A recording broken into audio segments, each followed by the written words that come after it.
साथियों, ये जो बिरहा है, बिरहा नहीं श्रद्धांजलि है, जो कि आप लोग के बीच में रिलीज किया जाएगा बिंद स्टूडियो से। हमारे मैनेजर साहब सुनील यादव और हमारे बड़े भाई शीतल यादव फौजी भाई के देख रेख में आप लोगों के बीच में जा रहा है। बिरहा को किसी ने लिखने का हिम्मत नहीं किया, बल्कि हमारे गुरु ने लिखने की हिम्मत किया। परम पूज्य हमारे गुरुजी इंजीनियर उदय राज भारती जी ने इस गीत को लिखने का साहस किया और ये गीत आप लोगों के बीच में बहुत जल्द ही सुनने को हैं कि आप लोग अपना दुलार प्यार ज्यादा से ज्यादा दे बाबू। तो मास्टर हमारे कवि ने भूमिका के अंदर भाव दे लेन।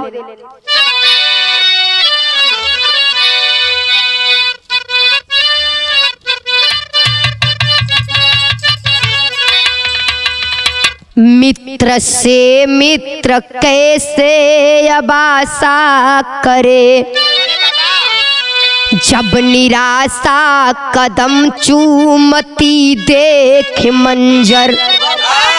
एक सिक्का भूख आखिर डहाता कहर, जहर जिंदगी बन चुभाती है खंजर। आज इंसान शैतान बनता है क्यों, अनहोनी अक्सर समझ में न आता। ये कलयुग से बचना उदेराज तुम भी, दानव ही मानव का भी रूप पाता।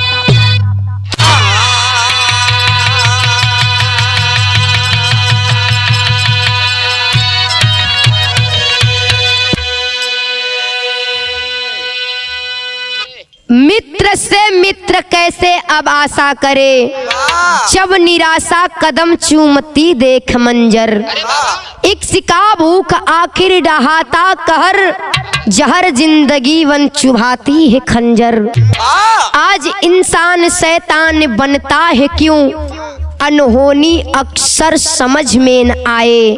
यह कलयुग से बचना उदय राज तुम भी, दानव ही मानव का भी रूप पाए।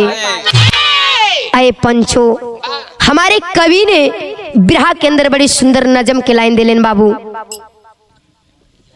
गजल के लाइन दे लेन।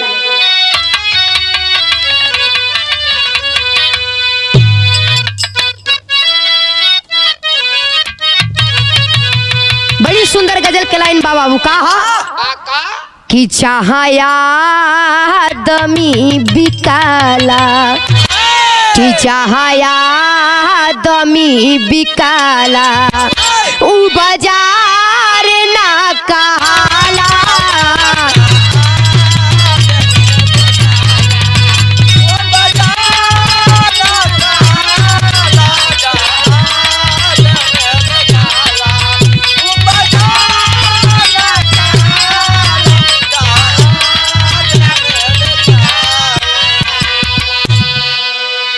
जहाँ आदमी बिकाला, उ बाजार ना कहाला।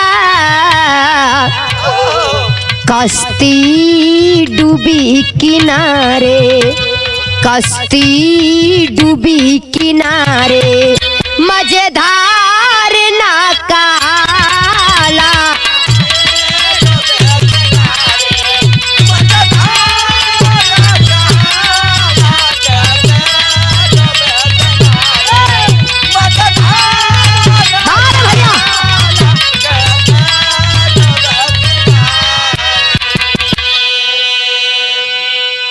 तो गजल के लाइन रहल बाबू, लेकिन भाव का बा, भाव बा कवि की कलम इशारा कैले। का कैलन बाबू,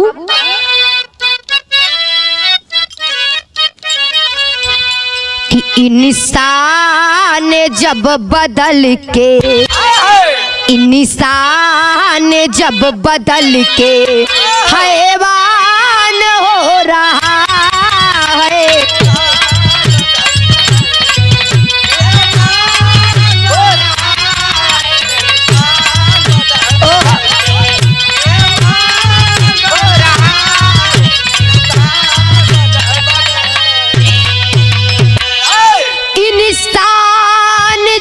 बदल के हैवान हो रहा है।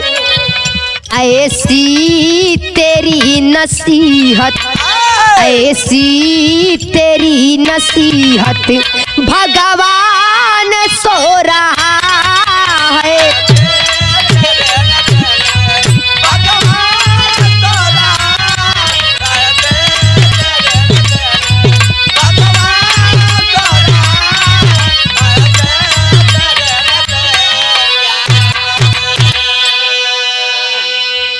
अरे बाबू, बिरहा के अंदर कवि ने नजम का लाइन दिले बाबू।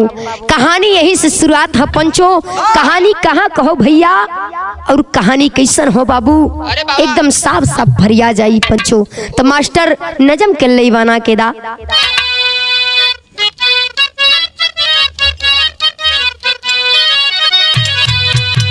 मधो बता चुके कलयुग का यही हाल होगा। चारों युगों में कलयुग बड़ा विशाल होगा। रायबरेली जिला यूपी की कहानी है। नैन तो नैन है, पत्थर को आया पानी है। गजागद थाना गांव सुदामापुर है भाई। गोपाल राजमती 3 है संतान पाई। एक बेटी 2 बेटे बड़े थी गरीबी है। तीनों बेटी का शादी किए फिर नसीबी है। अरे छोटा बेटा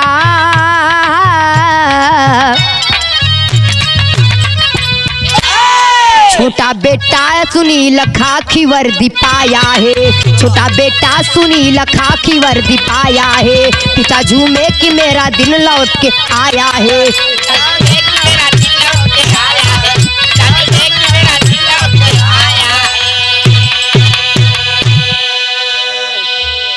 अरे बाबू, यूपी जिला में रायबरेली गांव है। रायबरेली गांव के बगल में गजागंज थाना है बाबू। गजागंज थाना के गत अंदर सुदामापुर गांव है। उसी सुदामापुर गांव में एक छोटा सा परिवार रहता था जो कि बड़ी गरीबी में दिन का गुजारा करत रहले न बाबू। अहे पंचो, छोटा परिवार में पिता का नाम बताया जाता है गोपाल और माँ का नाम बताया जाता है राजमती। और 3 बेटे थे। बड़ी बेटी थी बाबू जिसका नाम बताया जाता है सुनीता और बड़े बेटे का नाम बताया जाता है सोनू पंचो। छोटा बेटा जो रहल ओकर नाम सुनील बताया गया। सुनील पढ़ाई भी करता था और साथ में अपने पिता के गिट्टी बालू सिलमिट बेलदारी का काम भी करता था। बेलदारी का काम भी करता था पंचो। धीरे धीरे समय बीतल। इधर सुनील का किस्मत चमक गई। किस्मत चमक गई। पढ़ाई करके वो उत्तर प्रदेश पुलिस का नौकरी पा गया। जब उत्तर प्रदेश पुलिस का नौकरी पुलिस बाबू 2018 में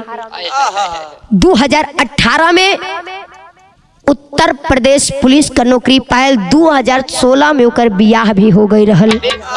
ओकरी पत्नी का नाम बतावल गईल पूनम। हे बाबू, नौकरी जौने बखत बेटवा पायल बाबू खुशी से मचलने लगे कि हमार लागत दिन अब बदल जाई, गरीबी का दिन कट जाई पंचो। लेकिन बाबू बड़ा खुश होत बाड़ेन। यही के बीच कवि ने बहुत सुंदर तर्ज लिखलेन बाबू।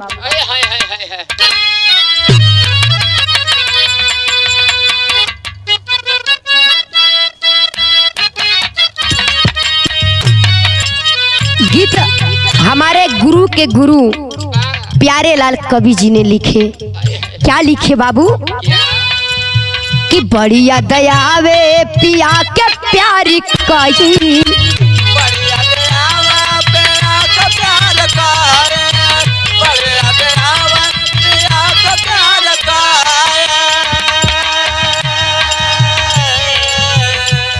तो गीत के लाइन रहल, लेकिन भाव का बा बाबू। आई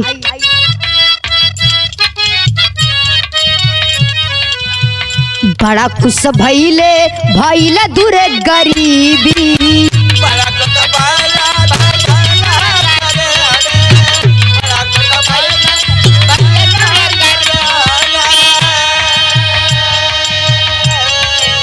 रहले बेगाना जो हो गए करीबी,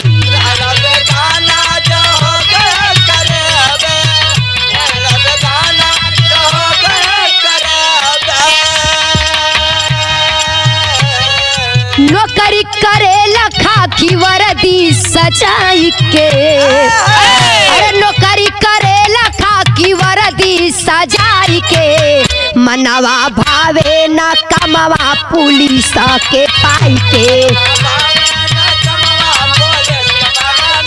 मनवा भावे ना कमवा पुलिस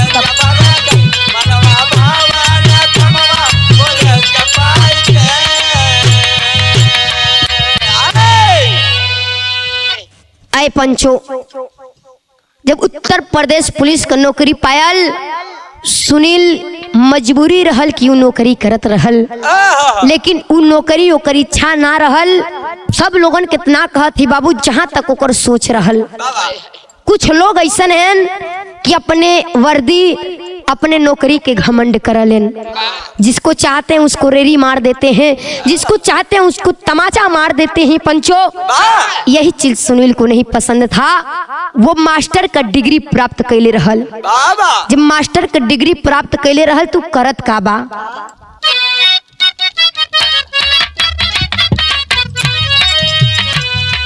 दिन रात मेहनत से किया तैयारी,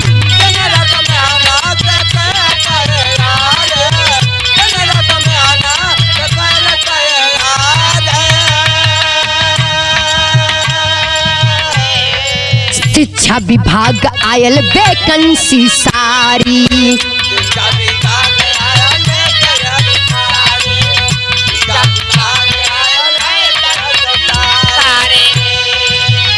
2020 में परीक्षा दिया आई के, 2020 में परीक्षा दिया आई के, मनवा भावे ना कमवा पुलिस के पाई के, मनवा भावे ना कमवा पुलिस का पाई के।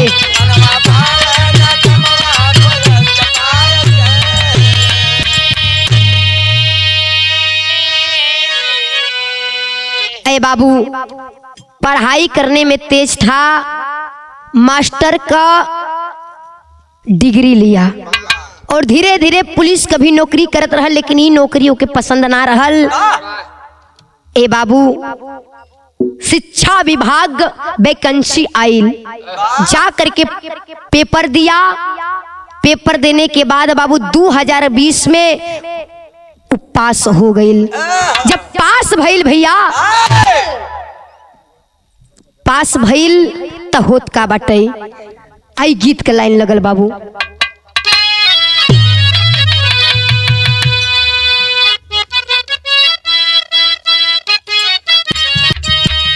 यहो गीत बताया जाला कि हमारे कवि उदय राज भारती जी के गुरु जी, जेकर नाम बतावल जाला परम श्रद्धेय परम आदरणीय प्यारे लाल कवि जी, उनकी कलम की लेखनी है बाबू। लेकिन कैसे पंचो, लागे न करोड़ रुपया लागे नहीं लाख हो,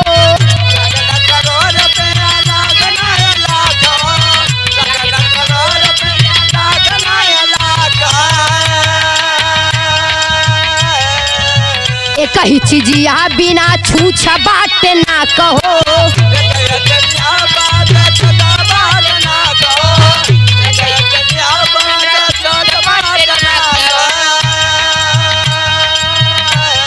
अरे हमारा के लिए या निसनिया ये बालम, हमारा के लिए या निसनिया ये बालम, मछरी के काट के न सुनिया ये बालम।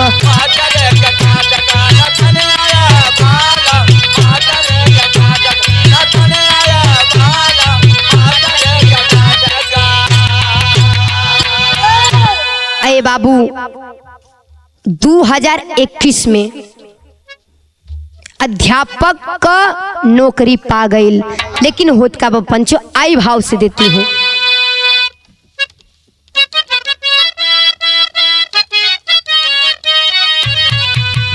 अध्यापक का बहाला परीक्षा किया पास हो,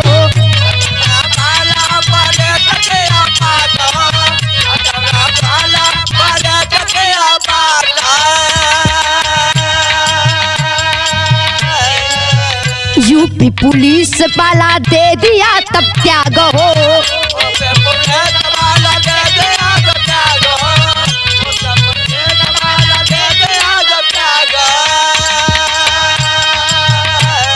अरे कैले तब मास्टर के नौकरिया ये बाबू, कैले तब मास्टर के नौकरिया ये बाबू, छतिया जुड़ैली आज महतरिया ये बाबू।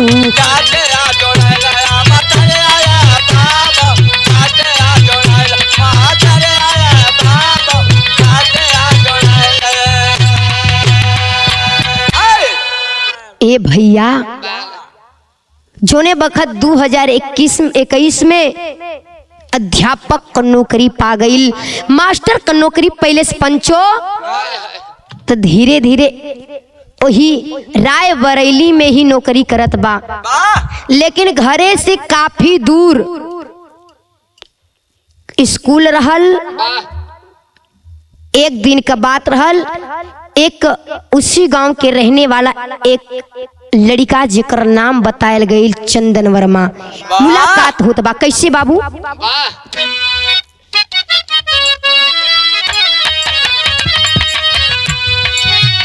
कुछ दिन बाद एक दोस्त गए भेटाई,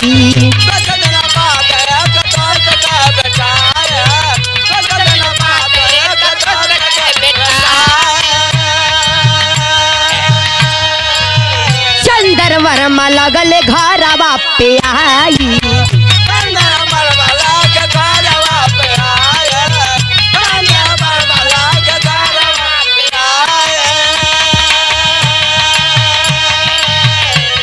और पूनम से लड़ गई नजरिया ये बाबू, पूनम से लड़ गई नजरिया ये बाबू, छतिया जुड़ैली आज महतरिया ये बाबू।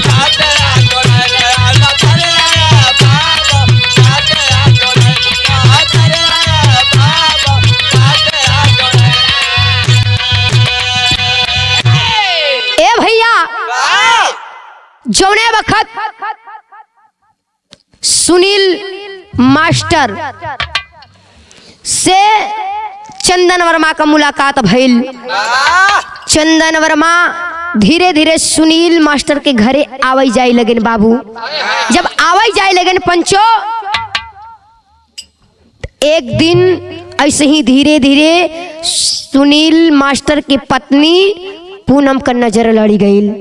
जब नैन चार भइल तो ई बात नैन चार चंदन वर्मा से हो गई।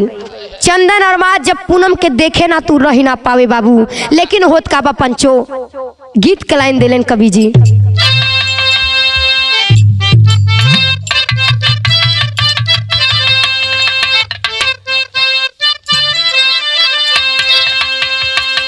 एही पार गंगा हो मैया, ओही पार जमुना हो,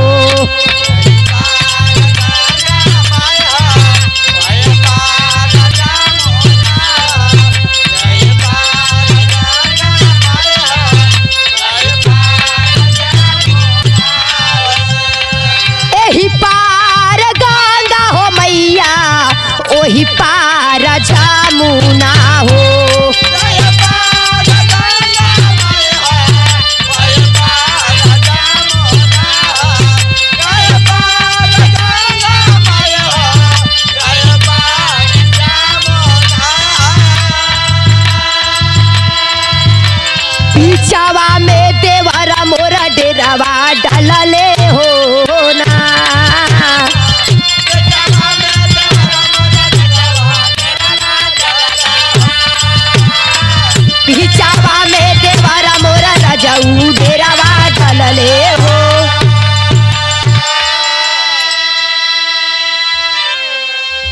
भैया ई तो गीत के लाइन है, लेकिन भाव का बा इधर होत का बा पंचो आई।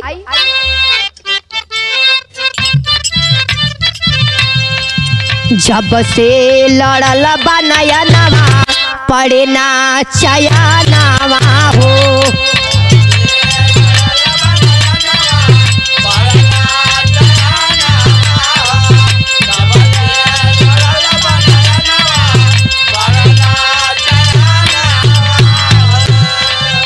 जब से लड़ल बा नया नवा पड़े ना चया नावा हो।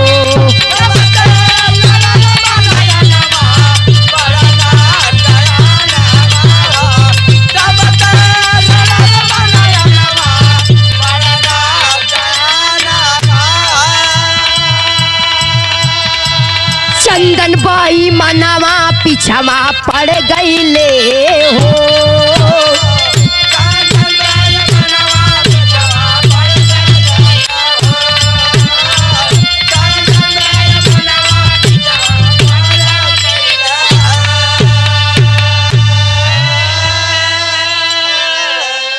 ए भैया इधर जब चंदन और पूनम में नैन चार भइल, ये धीरे धीरे बात पूनम के पति सुनील मास्टर के पता भइल।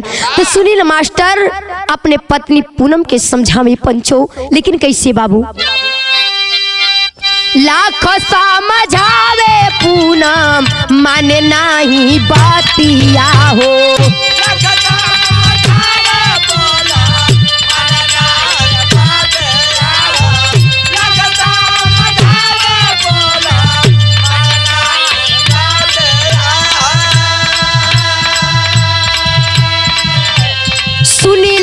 सोचे कि कहियो बनी है घातिया हो,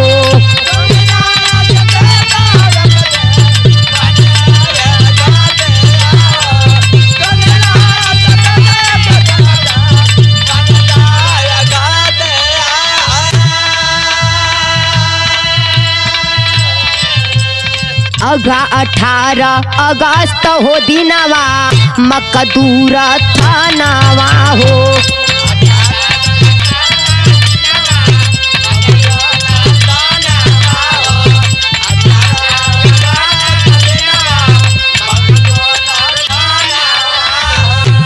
18 अगस्त हो दिनवा मकदूमपुर थानावा हो।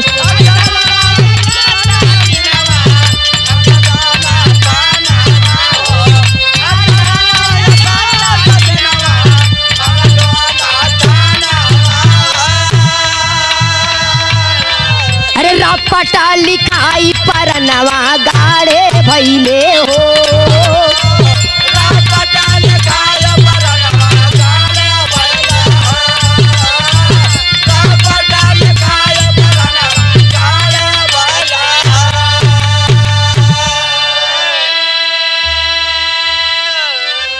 ए भैया जोने बखत सुनील मास्टर अपने पत्नी के समझावे लगल तो उहो समझे लगल कि हमार पति सही कहत बाड़ेन। तब पूनम चंदन वर्मा से दूरी बनावे लगल। जब दूरी बनावे लगल भैया, लेकिन चंदन वर्मा मानने ना, डेली उसके घर आए और डेली उसे परेशान करे। ए पंचो धीरे धीरे ये चीज बर्दाश्त ना भइल। सुनील मास्टर से रायबरेली से ट्रांसफर करा के बाबू अमेठी जिला पहुंचलेन। जब अमेठी जिला पहुंचलेन भवानीगंज और घरवा भवानीगंज चौराहा पे एक मकान लेके रहने लगे। जब क्वार्टर लेके रहने लगे बाबू, लेकिन धीरे धीरे चंदन वर्मा के पता हो गई। चंदन वर्मा के पता हो गई तो वहां भी उजाए लागल। जब वहां जाए लगल, कबो रास्ते में पूनम से मुलाकात हो जाए तो कभी मार्केट में। एक दिन बाबू मार्केट में मुलाकात भइल।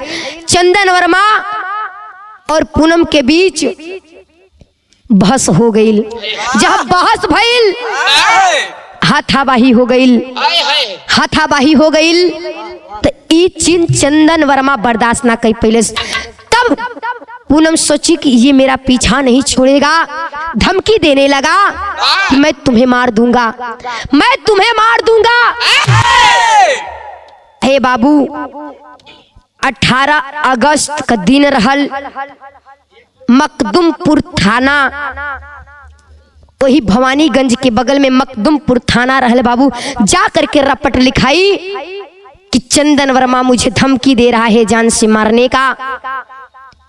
पुलिस बाबू उसको गिरफ्तार किए। जब गिरफ्तार कैलन बाबू, लेकिन 2 ही दिन वो जेल में था, तीसरे दिन रिहा होकर बाहर आ गया। कभी को यहाँ टेरी लिखना पड़ा पंचो।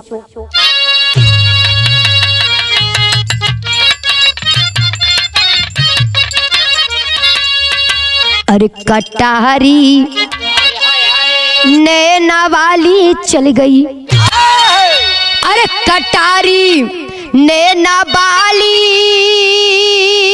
चल गई, ओ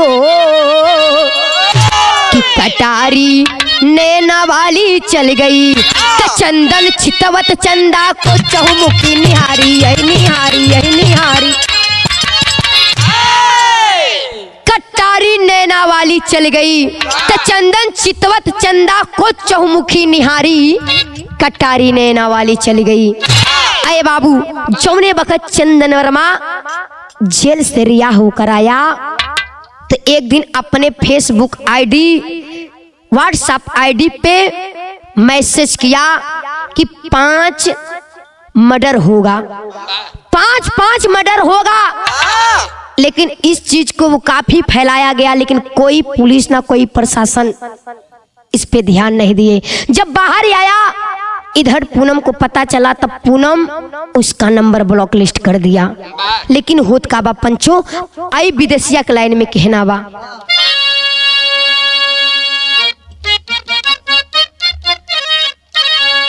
कि बातचीत बंद भइले, अरे नंबर डिलीट कइले, अरे गईले पकड़ाई के चंदन जेल खानावा।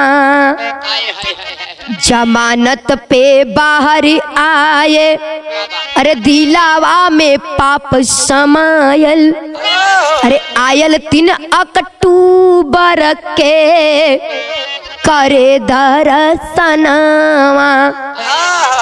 शाम के पहरावा में, अरे सुनील के घरवा में, अरे मिले के बहाने आयल नीचबई मनावा। कि धाया धाया गोलिया, अरे चलायल बंद बोलिया हो, अरे बिलखा बिलखा रोवे, अरे दुनहु सुमनावा। अरे बाबू, जौने बखत 3 अक्टूबर का दिन रहल, नवरात्र का पहला दिन, उ देवी लोगन का दिन रहल। ए भैया, वही भवानीगंज चौराहा से कुछ दूर पे देवी पंडाल लगा रहल पंचो। और देवी पंडाल लगा रहल, इधर सुनील अपने दोनों बेटी और अपने पत्नी को लिया कर पंडाल में दर्शन करने गया। पहली बेटी का नाम बतावल गई सृष्टि, और दूसरी बेटी के नाम बतावल गई सुरक्षा, सुनिच्छा बतावल गई बाबू। और पत्नी पूनम के साथ जब पंडाल में गया, जाकर दर्शन वर्शन किया और दर्शन करके फिर वापस आया। जब वापस अइले से बाबू, इधर तब ले चंदन वर्मा बुलेट से आता है पंचो, बुलेट से आता है। बगल ही दुकान का परिचय रहल, जब दुकान पे परिचय रहल, जाकर अपना बुलेट दुकान पे खड़ा कर दिया और जाकर पंडाल में दर्शन किया। और दुकान के बगल में बैठ के बाबू ड्रिंक किया। ड्रिंक करने के बाद शाम का समय रहल, सुनील मास्टर के घर पहुंचता है। जब सुनील मास्टर के घर पहुंचल भैया, जेब से पिस्तौल निकाल करके ताड़ ताड़ गोलियां चला दिया पंचो। माँ बेटी, पति पत्नी वहीं अपना दम तोड़ दिए बाबू। जब दम तोड़ दिए भैया, इधर हल्ला भइल, लोग सोचलेन कि हो सकता है देवी पंडाल में कोई बच्चा पड़ाका फोड़ा हो, लेकिन अगर पता लगौलेन तो लोग बतौलेन कि यहाँ पंडाल में कोई पटाखा नहीं फूटा है बाबू। तब लोगों ने दौड़ना शुरू किया। दौड़ के आते हैं सुनील मास्टर के घर में, देखते हैं तो 4-4 लाश गिरी है बाबू, 4-4 लाश गिरी है पंचो। देख करके आग सावन भादो के जैसा बरसने लगा। शासन प्रशासन को बाबू खबर गया।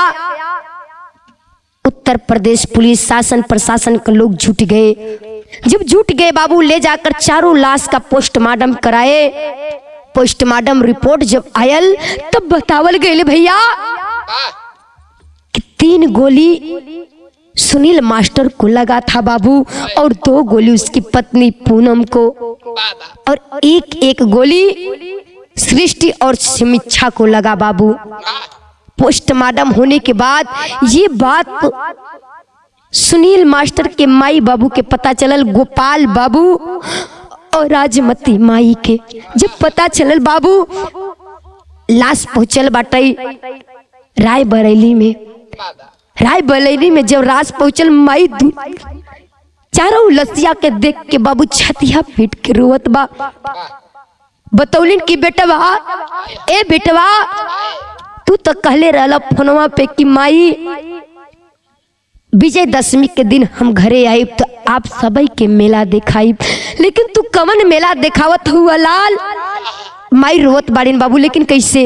एक लाइन गीत कर लगल बाबू।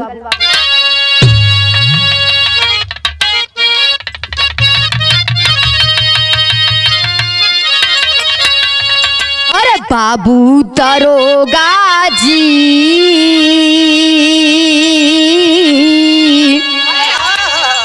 अरे बाबू दरोगा जी, कवन कसूरावा बदल पियावा मोर।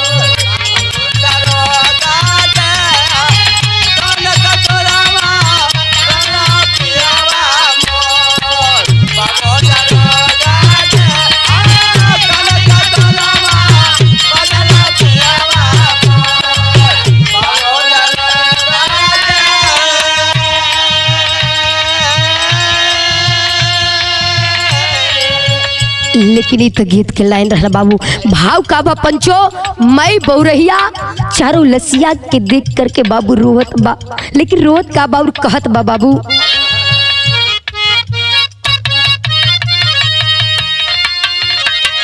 कि हमरे सिपाही जी, कि हमरे सिपाही जी, अरे कवन करनमा दिहला मोहे विसार।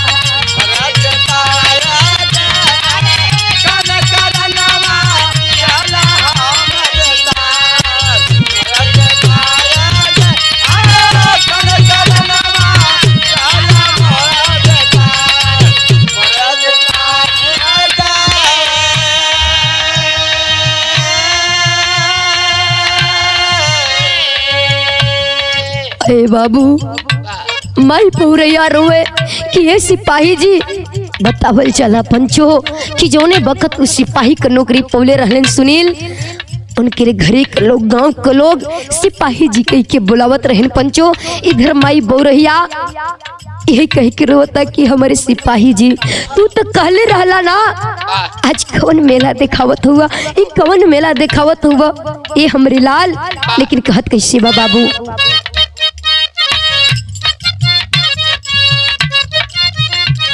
कहला कि दशमी पे अरे घरे आईब, सबके मेला देखाईब।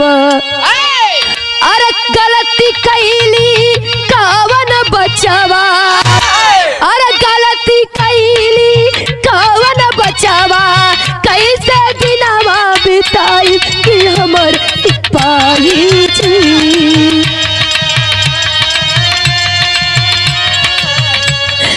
हमारे सिपाही जी, अरे कैसे जइबा बाबू कन्हवा सवार, हमारे सिपाही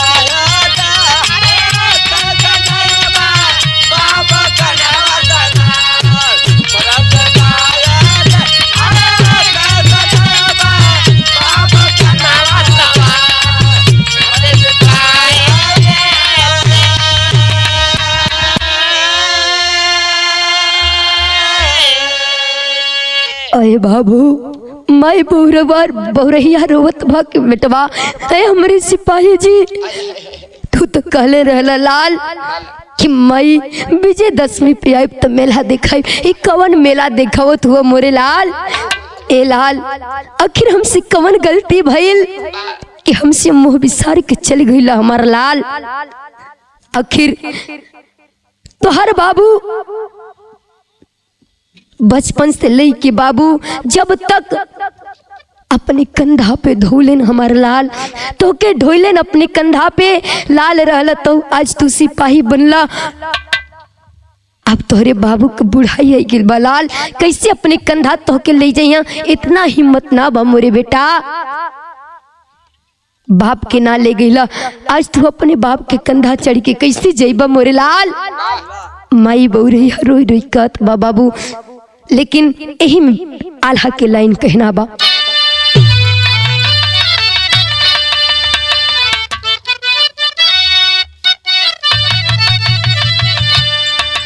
हाय विधि के विधनवा कैसन बाटेला जहनवा पंचो, अरे कवने करनवा आजा पापावा छछा,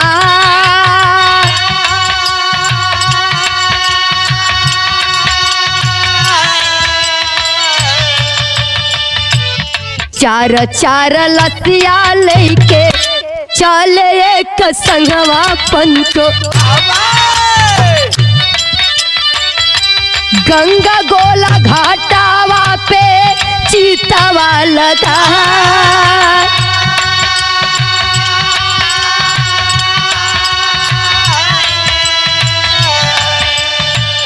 अरे बाबू माई बहुरहिया रोवेता, जौने बखत चार चार लाश घर से लेके उठल बड़न, गांवपुर के लोग के आग से सावन भादो बरसत हो मोरे लाल।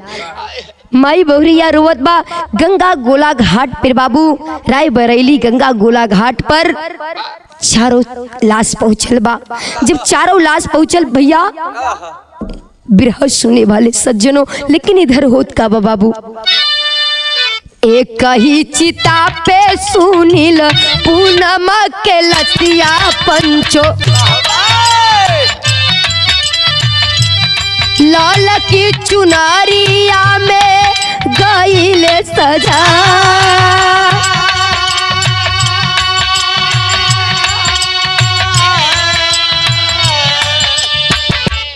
हे बाबू एक ही चिता पर पूनम और सुनील की लाश को लाल चुनरी में दफनाया, लाल चुनरी में सजाया गया पंचो। लेकिन इधर दोनों बेटिन का लाश का करत बड़े भैया, दूनहु बिटियावन के लाश के दफनवले पंचो, फिर दिए चीतावा में आगिया जरा,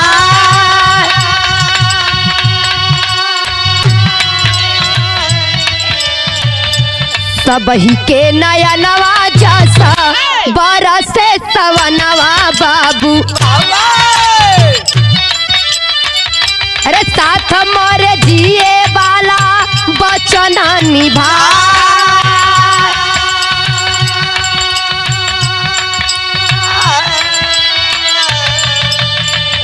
ए भैया दोनों बिटिया के लाश तो ही गंगा गोला घाट पे जलाया नहीं गया पंचो, बल्कि दफना दिया गया।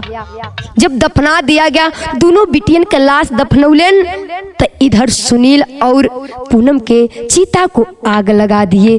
जब आग लगल सुनील का बड़ा भाई सोनू रोवत बा बाबू और कहले बा का कहले बा बाबू, बीराना रोवेला जोड़ा फोर दिहल बीराना हो,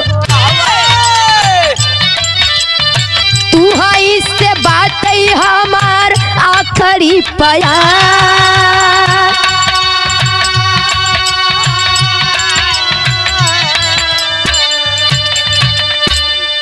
अरे बाबू इधर बड़ भाई सोनू रोवत बा कि बारे भाई आखिर हमार जोड़ा फोड़ देला। बतावल जाला बाबू कि भाई के दैया कसाई नहीं और भाई के दैया हित नहीं। रोवत बा कि भाई तू तो हमार जोड़ा फोड़ देला, लेकिन हमार आखिरी प्रणाम स्वीकार करी हमर भैया। हे बाबू लेकिन पंचो भाई रोवत बा एक बात प्रशासन के लोग से कहना चाहता है, मैं भी बतावल गई बाबू आखिरी लाइन में,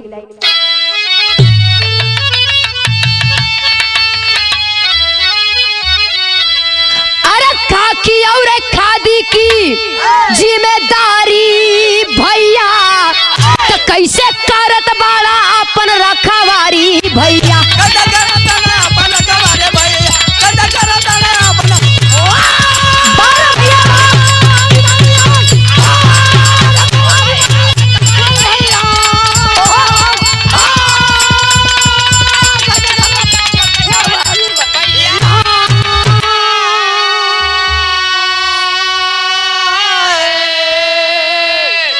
ए बाबू खाकी और खादी दोनों के जिम्मेदारी भैया, आखिर कैसन करत बाड़ा अपन रखवारी भैया। माई सोचलिन कि बेटवा तोहर त वर्दी ठीक रहल मुल्लाल, काहे त्याग देला।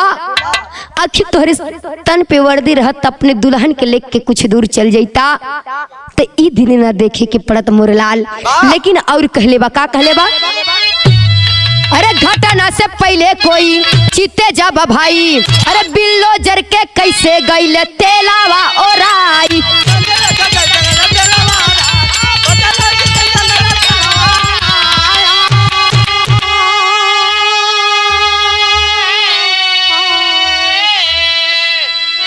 बतौले कि घटना से पहले अगर केहू चित ले होते, घटना से पहले बतावल गईल कि चंदन वर्मा अपने फेसबुक व्हाट्सएप आईडी पे पोस्ट कैले रहल 5-5 लाश आएगी, 5-5 लोग मारा जाएंगे। तब क्यों नहीं हमारे शासन के लोग इस पे आवाज उठाए। कहाँ चले गए थे शासन प्रशासन के लोग? क्यों चंदन को गिरफ्तार किया गया तो क्यों दूसरे दिन छोड़ दिया गया? क्या बिल्डोजर का तेल खत्म हो गया रहा? लोग यही कहते रहा कि भाजपा का सरकार आएगा तो फिर हमारा देश सुरक्षित हो जाएगा, इसी तरह मेरा देश सुरक्षित होगा। भाई रोकर कहता है बाबू, क्या कहता है,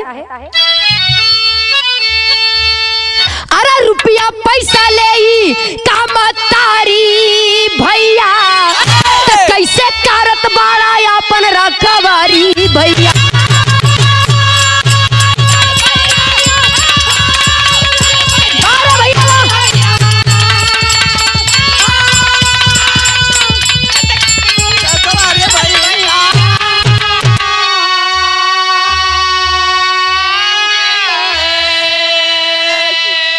कहे अरे बाबू भाई रोवत बा और कहत बा कि हमारे ऐसे ही मेरा देश सुरक्षित कैसे रहेगा। विधायक इधर सुनील मास्टर के बाबू गोपाल और माई राजमती को लिया करके गए बाबू योगी जी के पास। जा करके योगी जी पैसा देलेन, रुपया देलेन। तब भाई कहलेस कि रुपया पैसा देने से कुछ नहीं होगा। जिसके घर से 5-5 जिसका परिवार उजड़ गया, कहाँ थे योगी जी, कहाँ था इनका बिल्डोजर, क्यों नहीं चला? सोने बखत वो अपने आईडी पे पोस्ट किया कि 5-5 लोग मारे जाएंगे। कहाँ गया योगी जी का बुलडोजर? कहाँ गई यूपी पुलिस? क्यों नहीं उसके घर पे ढाया गया? क्या तेल खत्म हो गया? कहा गया हमारे यूपी का कानून व्यवस्था। अरे बाबू भाई रोवत बा और कहत बा, लेकिन का कहलिस बाबू, एही राम राज का देखे सदा सपना, कैसे विश्व गुरु बनी फिर देश अपना।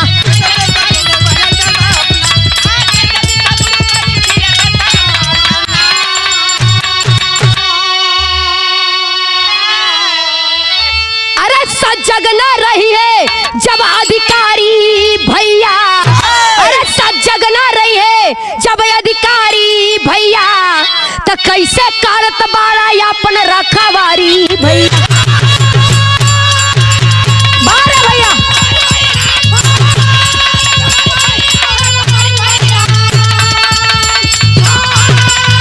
बारे भैया बा।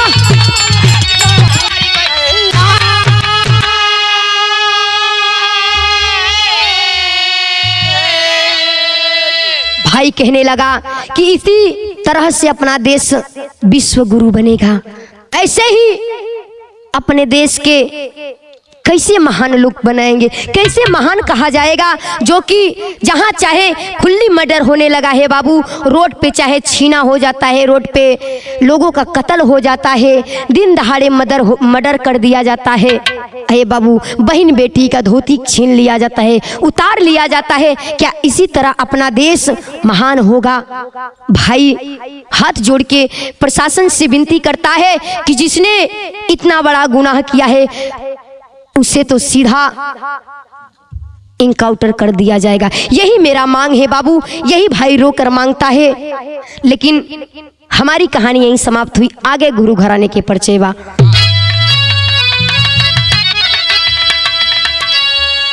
गुरु बिहारी, गुरु गणेश, गुरु प्यारे लाल की माया।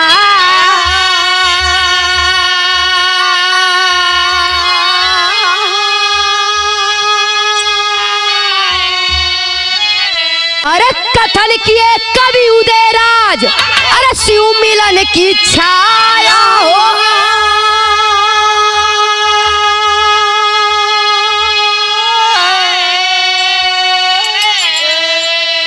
अरे कटारी नैना वाली चल गई, अरे कटारी नैना वाली चल गई हो, कटारी नैना वाली चल गई, आरती राज करत यहाँ के मदन मुरारी, यही मुरारी नैना वाली चल गई।